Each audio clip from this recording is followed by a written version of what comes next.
Hello, I'm Katie Roche, and welcome to the beautiful Coralville Marriott, where we're sitting in the Iowa Writers Library with Dave Jacoby. Welcome. Thank you for inviting me. Representative Jacoby, we're going to be discussing the outcomes of the 2010 legislative session, and there was a lot on the plate this year.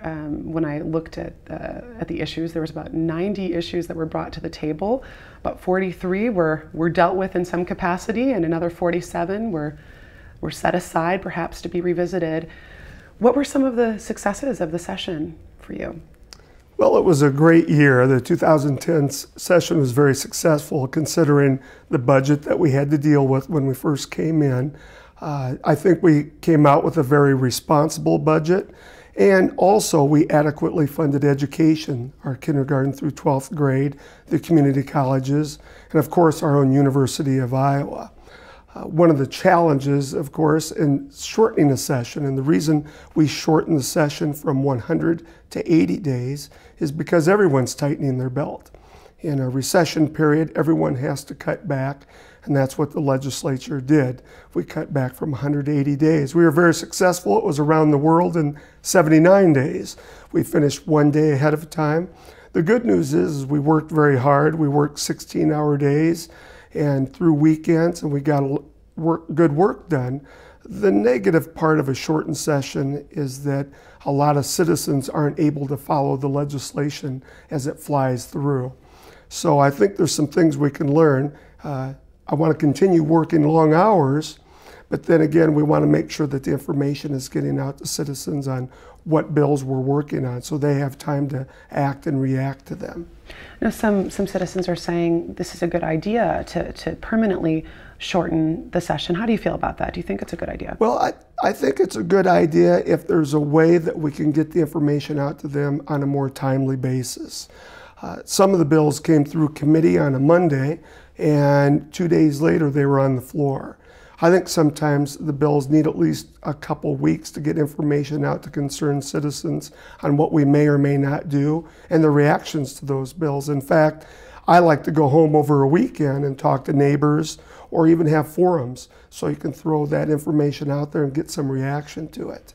Yeah, it definitely seemed that the pace was increased. I know some issues that I was concerned with. I was getting text messages and phone calls and emails saying, now, it has to happen now if you want to advocate for this. And I thought I hadn't in the past felt that immediacy.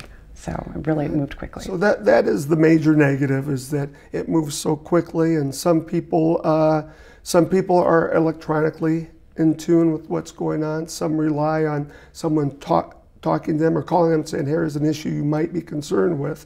Please get a hold of your legislator. So we need to somehow, and I don't know how to do that quite yet, make sure that that information is getting out to constituents on a timely basis. Let's talk a little bit about the budget. And a balanced budget was met, and there were some pretty major cuts that were made. Tell us a bit about this budget. Well, the budget that we finalized about a month ago came out with a $5.3 billion budget. It's one of the lowest budgets we've had in the state of Iowa in 12 years. But that also means there were significant cuts to areas that we did not want to cut. Department of Human Services will see some cuts. Education, for our K-12 system, it's 2% allowable growth. Our K-12 system should be adequate for this next year.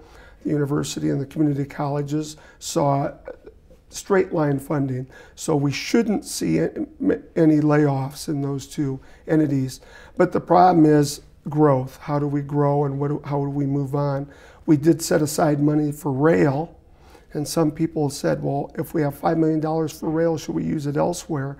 There's also a thought that even in a tough recession, that we can't just stop, that we need to move forward and make sure some of our projects are moving forward. But rebuilding Iowa was key. We're still suffering from the floods and the tornadoes. A problem that we faced from being here in the corridor is other legislators said, well, that was 2 years ago. That was in 2008, let's move on.